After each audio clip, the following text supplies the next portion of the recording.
लक्ष्मी का अपने घर में पूरा दबदबा था। हिटलर की तरह वो सारा काम अपने पति और बेटे से करवाती। धीरे धीरे उसके पति की तबीयत खराब रहने लगी। सुनो जी, अब आप बुजुर्ग हो गए हो, काम में भी अब हाथ आपके फुर्ती से नहीं चलते। अरे भाग्यवान, भगवान से डर, तुझसे मैंने शादी अपने इकलौते बेटे के अच्छे पालन पोषण के लिए की थी, लेकिन तूने तो उसका बेड़ा गर्क कर दिया। मैंने क्या किया? पढ़ाया लिखाया, अब नौकरी नहीं लग रही तो मैं कैसे जिम्मेदार हो गई? अब घर में बैठकर रोटी तोड़ रहा था तो मैंने कहा काम ही कर ले। एक तो भला करो और ऊपर से बातें सुनो। तभी सारंग वहां आ जाता है।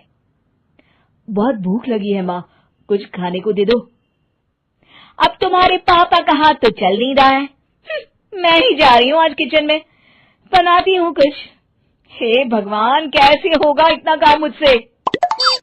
लक्ष्मी किचन में काम कर रही होती है कि तभी अचानक उसे आइडिया आता है। अरे मैं भी ना, अरे यहाँ तो फ्री की नौकरानी ला सकती हूँ मैं, फिर मैं क्यों खाना बना रही हूँ? उस दिन लक्ष्मी सारंग की पसंद का खाना बनाती है और बैठकर उसे बड़े ही प्यार से खिलाती है। खा ले बेटा, खा ले, पेट भर के खा ले। अरे रुक, मैं तेरे लिए ना गर्मा गर्म रोटियां लाती हूँ। सारंग और उसके पिता एक दूसरे की ओर बड़े ही हैरानी से देखते हैं। बेटा सारंग, जरूर दाल में कुछ काला है, वरना ये औरत तो हमें बासी खाना भी सुकून से ना खाने दे। सुनील की बात लक्ष्मी सुन लेती है और जोर जोर से चिल्लाने लगती है। अरे हाँ, भलाई का तो जमाना ही नहीं रहा। एक तो आग में खुद को जलाकर तुम लोगों के लिए खाना बना रही हूँ और ऊपर से तुम्हें दाल काली लग रही है। अरे माँ, पिताजी का ये मतलब नहीं था, तुम बुरा मत मानो। अरे हाँ बेटा, तू कहता है तो मान लेती हूँ। लक्ष्मी सारंग के पास बड़े ही प्यार से बैठ जाती है और फिर कहती है, बेटा मैंने ना तेरी शादी करने की सोच ली है। अब तेरे पिताजी के हाथ भी नहीं चलते तो सोच रही हूँ तेरे लिए बीवी ले आऊं। अब पता नहीं ना मैं भी कब मर जाऊं। अब ऐसे भाग्य भी कहाँ है हमारे। क्या कहा? अरे हाँ, तुम तो चाहते ही हो कि मैं मर जाऊं, लेकिन मैं अपनी प्यारी बहू का चेहरा देखे बिना नहीं मरूंगी। हाँ माँ, शादी तो मैं कर लूं, लेकिन मैं नौकरी नहीं करता, फिर कोई क्यों देगा मुझे अपनी बेटी?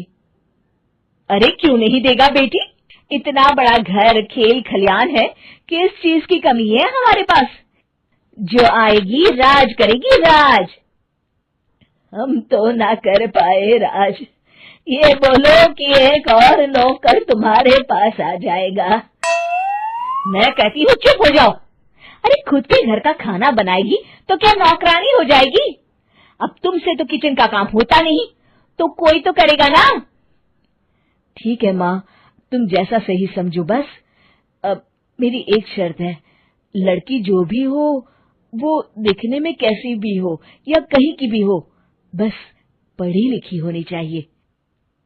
अरे हाँ, ला देंगे पढ़ी लिखी बेटा, मैंने कौन सा काम करवाना है उससे। हाँ।